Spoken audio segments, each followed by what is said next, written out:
Hey, you. Yeah, you. I was right. I was so right. He really does care. Oh boy, you guys, this is going to be a huge bit of waxing poetic over Astarion, so I hope you're ready for it. This is the kind of thing only nerdy-ass fans want to hear, people like me who have spent more time than is probably healthy thinking about the feelings of pixel men, and of course my own feelings in response to them. So I've got a doozy of a scene to go over here that I'm sure some of you have been waiting for. This scene takes place in the second act, not long after you finish his personal quest involving Raphael. So, if you don't want any spoilers, you might want to take off until you've come across it in the game for yourself. Otherwise, please continue on. Now, I'm going to break this scene down for all of you so that it's easier to digest and talk about. There will also be several alternative options presented as well after the initial clip that I show. So let's take a look at what we've got here for Astarion's third romance scene.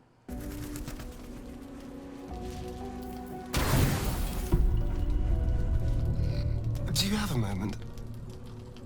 I think we need to talk.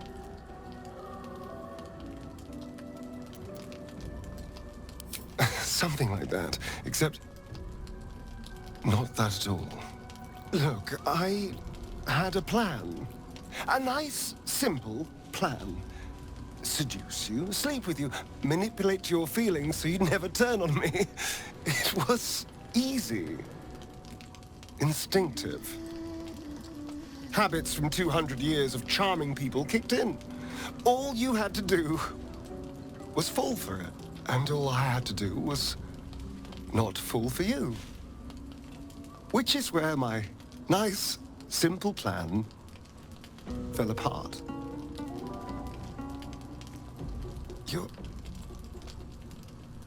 incredible.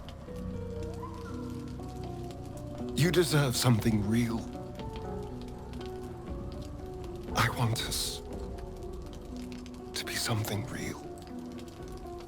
Now, this took me completely by surprise the first time I saw it. It seemed like just another flirty occasion, and normally when given the option to fish for compliments, I will almost always take that option. I mean, who wouldn't want to hear kind words from Astarion's lips? So picking talking about your undying love for me made total sense in that vein. And at first, when he answers, he says something like that, but not that at all, which makes you feel kind of confused, like, huh? But after seeing the whole scene and then, going back and watching it again, you know exactly what he means. And this scene is like that. You'll probably find yourself replaying it and recognizing more and more over the months and years. Like watching it again, even a couple days later, I really picked up on his reasons for seducing you. Everything he said first really stuck in my head. Like the bad parts, like seducing me, manipulating my feelings, the things that would upset you, right? And then I thought, well, in most cases, it would be to use me for something, perhaps power and sway, right? But then he says it so plainly here, so I'd never turn on him. And that's kind of nuts when you think about someone going to such lengths just to assure you wouldn't turn on them? Like, damn, I've got trust issues too, but it's not the same. Well, I basically expect people to turn on me, but I don't go out of my way to keep people around who don't want to be there, Even still, you don't ever actually want people to betray you. It's just with enough experience, you find that many people will. And so I can relate a little bit there, but I don't think I can come close to fully understanding in that sense because it's different from how I would treat the situation. Also, I have to say, it really gets to me how nervous he gets when he says it. Seduce you, sleep with you, manipulate your feelings so you'd never turn on me. It was easy. I mean, he even nervously laughs as he says it. Like, it must be really hard to come out and actually say this. I can't even imagine, honestly. I actually really empathize with him here. I don't know how many other people would be okay with receiving a truth like this, but I'm a pretty blunt person. I usually just come right out and say some of the worst things just because it's true and it needs to be said. I find much more honor in the truth, even when it's a painful truth. But often people are too scared to tell you the truth, and they certainly don't like to hear it either. It makes me feel good to be able to receive this confession, though, in the spirit that it was given, you know? And when he gets to the part where he says all he had to do was not fall for me, I just about died. I melted because I was so happy he actually cared. And it made me feel so convicted in thinking that there could be something real between us. And the look on his face when he says it is so perfect. I mean, just wow. The mocap work here is so expertly done because it conveys so much emotion. And I don't know how much of this is the voice actor, because I know he did mocap as well. They actually mocapped him for a lot of this.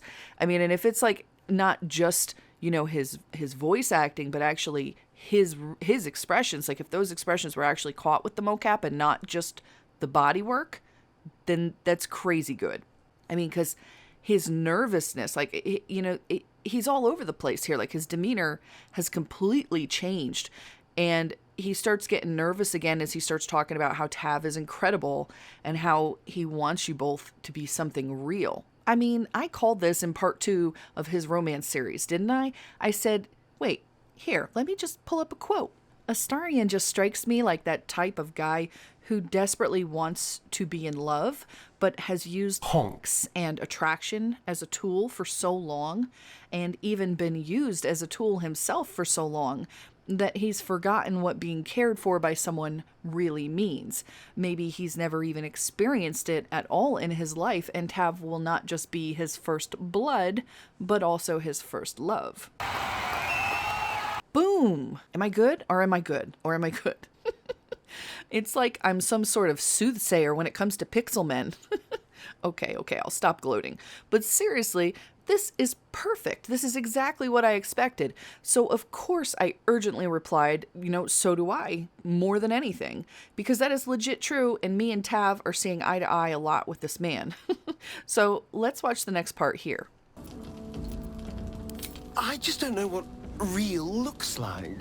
Not after 200 years playing the rake. Being close to someone, any kind of intimacy, was something I performed to lure people back for him.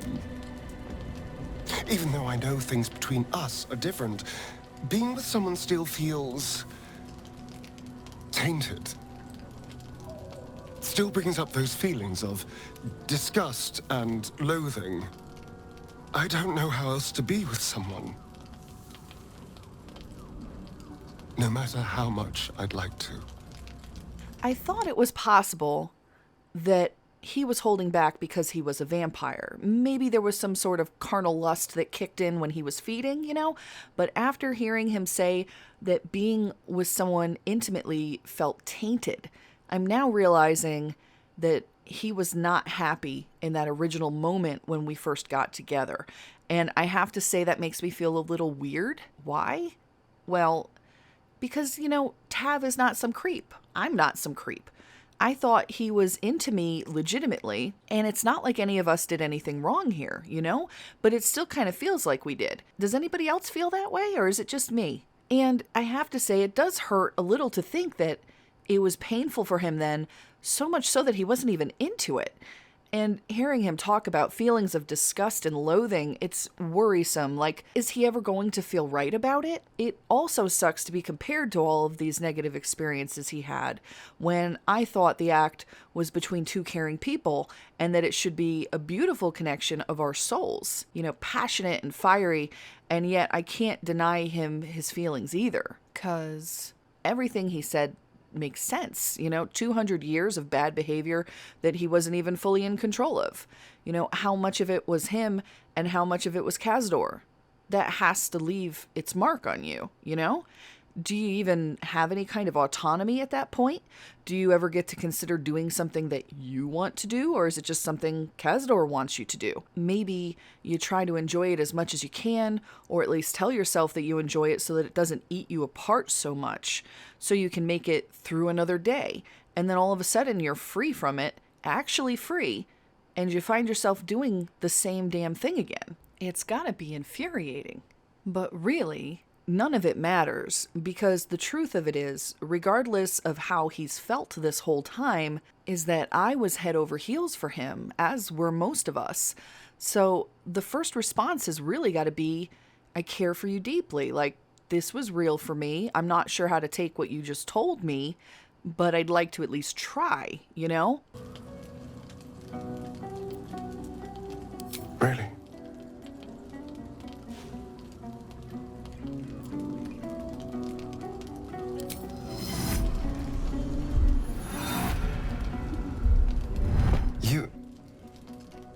You're full of surprises, aren't you? Honestly, I have no idea what we're doing. Or what comes next.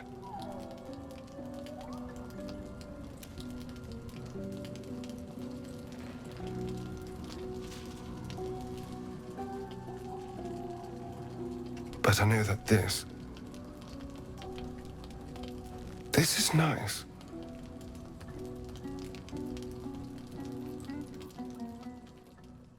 His response is kind of stoic, as he just says, really? And I imagine him thinking just like that. He probably wasn't thinking this would go over so well. Now, I've got to say I've tried a lot of these other options, and I do prefer one in particular, but the very first time I saw this scene, I don't know why, I just thought it would be best to show him how I felt with the tadpole powers. And afterwards, he looks incredibly touched. I kind of wish the narrator would have told us what we were showing him, but it must have been pretty good to elicit that kind of a response. And I like being able to surprise him in a good way. Tav's arm is freaking out and broken backwards for some reason, but I'm trying to ignore it so I can hear what happens next. He's so adorable as he lets go and just goes with it, saying, I have no idea what we're doing or what comes next. And I can relate here too, because that is legit how I've lived my life. And one of my favorite things about dating when I was younger was that carefree abandon, like putting yourself out there and connecting with someone else. Sometimes it went poorly, but sometimes it went so well. And it was just such a good feeling to, have the guts to be there with someone else and tell them how you feel. This scene is bringing a lot of those memories back for me. And when he reaches his hand out, all of those worries I've had are falling away. Like, this is nice. I love his expressions again as the camera pulls away, and I'm just completely flabbergasted by it all. Like, holy shit, guys, what just happened? Now, I've got to show you something else that's going to make you melt all over again, and that's the option to hug him.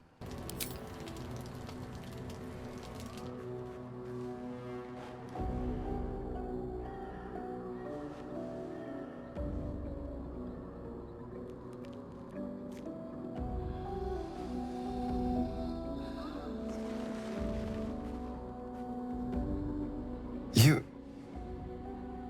full of surprises, aren't you? You wouldn't think that such a simple action, one where you're not even using any words, would be so impactful, but it surprised me how much it affected me. It's all expertly done body language, and it's a treasure to watch and analyze it. Tav just walks up to him and is like, look, it's okay, give me a hug. And he is backing up like, what the hells are you doing? That look on his face, it's like startled, confused, and even worried all at once. His arms go out, almost like he wants to push you away, but then he just stops. He looks around for a moment like, what do I even do? This wasn't supposed to happen. She was supposed to hate me. And when Tav persists, he slowly loosens up, letting his shoulders down first, and then finally his hands reach out and hesitate before finally embracing her fully. And the look of just utter peace and serenity here on his face is just, it's so good. And then Tav pulls away with that smirk, and Astarion is just dumbstruck, as am I. I love it. I just thought it was beautiful. And I will say my only complaint is that I kind of wish that Tav didn't pull away so quickly. But it was like pure bliss while it lasted. Picking some other initial options, like "Are you all right?" show us a little more about how he feels coming into this talk, too. Oh yes, I'm fine. I just feel awful. If he didn't care, he wouldn't feel awful, now would he? All the different choices just give you a pretty good overall feel on where he's coming from, even though this scene was a little confusing for me emotionally. Like I mentioned earlier, how it made me feel like I had done something wrong even though I really hadn't. I'd never considered, with how flirty he was, that he was deep down hating it all. But at the same time, he had to tell me because otherwise the whole thing between us is a lie. And even though it kind of hurts to think of myself as a source of pain to him, well, sometimes it has to hurt if it's to heal. It has to hurt if it's to heal. Mega nerd points if you actually remember that scene from your youth. So, it's good he got it off his chest, and I'm not sure where we're going from here, but if he needs some time to sort it out, then we'd be total jerks if we didn't let him have that time, right? I will warn you, even though it might sound tempting in terms of giving him space, don't pick the "sounds like what you really need is a friend, not a lover" option, because his response is darling, but it will stop the romance. It is a good option to pick if you would like to pursue another romance and keep your friendship with Astarion, though, but if you want to keep going, which you definitely should, then don't pick it. And then there is another option that I would strongly suggest against picking too, but it's even more misleading in terms of choosing what you might think you are versus what you actually are picking.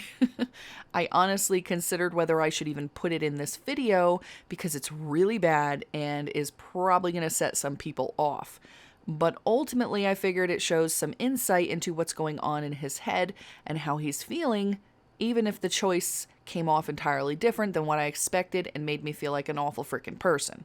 The choice is, you should learn to enjoy honks for your own pleasure and should enjoy it with me. I feel like this line is a little confusing though, especially when you read it wrong. I read this as, you should have honks for yourself. Looking at it again though, it's worded strangely and I should have known better. This scene really bothered me, like a lot. But for the sake of showing you the scene, I will try to endure this pain.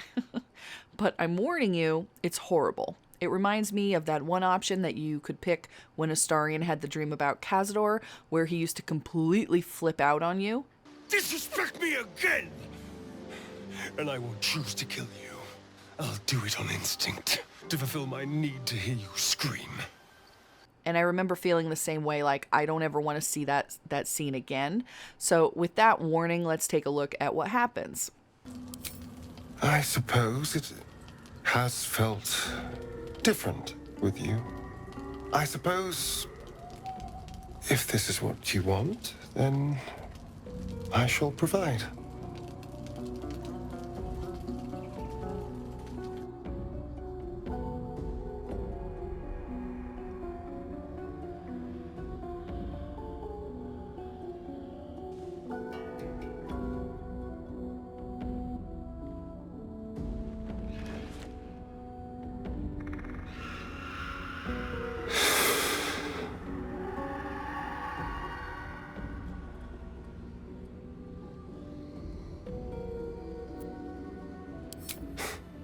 It's almost funny.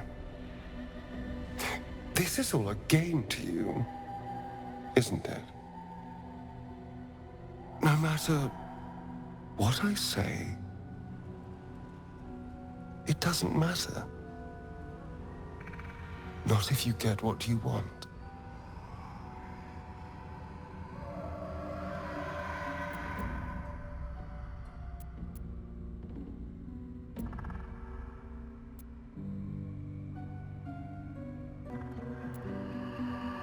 I didn't know how to say no. But I do now.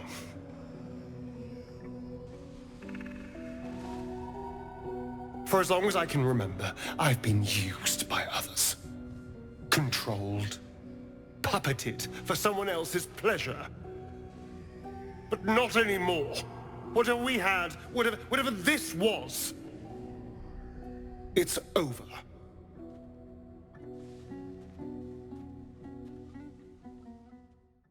Ugh. I'm instantly upset and wondering what the heck is going on. Like, I wasn't trying to tell him to put out right away, not at all. But that's apparently what Tav said. And now I'm stuck with having to see this heart-crushing scene.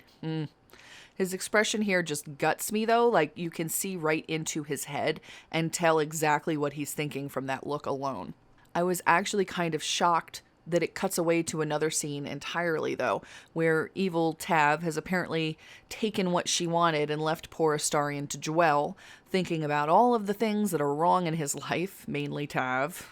He honestly looks so heartbroken and twisted here before he just sighs heavily and proceeds to rip my heart out. This whole scene is honestly just too much. I absolutely hated it, and I never asked for this. I never asked for this. But can you even imagine how he must feel? He's just bared his soul to you, which took a lot of courage in and of itself. And what does evil Tav do? Just says, you know what, screw how you feel, let's do it right now. Ugh. And honestly, the responses here are all pretty awful. If you wanted to play an evil game, these are all your options. If you have something to say it. Wow. And don't tell me, was it bad for you? There was only one option to try and remedy this mess as far as I was concerned, and that was the "are you all right" option. But nothing is going to fix this scene if you've gotten this far, so just don't even try. But what really guts me is when he says it's almost funny and that it's all a game to me. I mean, this whole track of lines is horrible. The thought of even putting him through it all and myself for an option that I didn't originally think was going to be this bad, it's just, ugh. And once again, I picked the only thing I could. Of course not. It hurts to even hear you say that. And then he says he didn't know how to say no, which is just more gutting. I don't think I have any guts left by this point. You want to feel like the worst pile of crap in the world? Just find your way to the scene on your own. Even just watching it again is making me feel awful all over. Listening to him talk about how he's always been used and puppeted for someone else's pleasure, and now Tav is doing the very same thing. But as I said, it does sort of serve a purpose, even if it's the worst ever. Because seeing it go down made me feel like I wanted to protect him even more. You know? Like, I never want to be the source of pain again if I can help it. And any accidental choices must be rolled back, because this shit is unacceptable. Unacceptable! He ends up breaking it off with you, and there is nothing you can do about it. Even if you say you're sorry, he says it's too late. I feel really bad for anyone who went into this scene and picked the wrong option without having a backup save. And as far as I'm concerned, I've made the video and showed you the potential outcomes here, but I am never going to pick that choice again. It will forever be treated like a festering plague. So I'm going to pretend it doesn't even exist now and wrap up my thoughts on the good part of the scene, the good outcome. And that should be the start of something real with Astarion, one where he actually tries to care about you in the best way he can and isn't just pretending. I mean, even though he states he doesn't really know how to be with someone, I think he's shown a lot of growth already in simply being able to confess these very vulnerable feelings to Tav. And it's obvious he already cares so much. Like, yes, he's initially saying he manipulated you, but he's also saying he fell for you, and that's incredibly scary to him. Like, this is a man who's been dominated by fear for so long that I can't even imagine how overwhelming, how intimidating it must be to actually feel something real, and then still be left with the remnants of having honks being tainted by all those years of messed up servitude with Cazador. But I do like where it ends, you know, with possibilities that you guys could be off to something real and lasting. And he doesn't shove off all intimacy, even reaching out to hold your hand in the end, which I think is a sign that things will be repaired. That he will be able to engage with you again, but that he's going to need some time. And that's reiterated more when you talk to him in camp after the scene, where you now have the option to kiss him. And you can do this whenever you want, however many times you want. Can't get enough. I'm not surprised.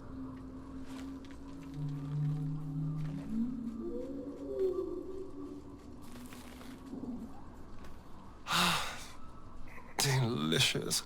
And it's such a simple thing, but I really appreciate stuff like this.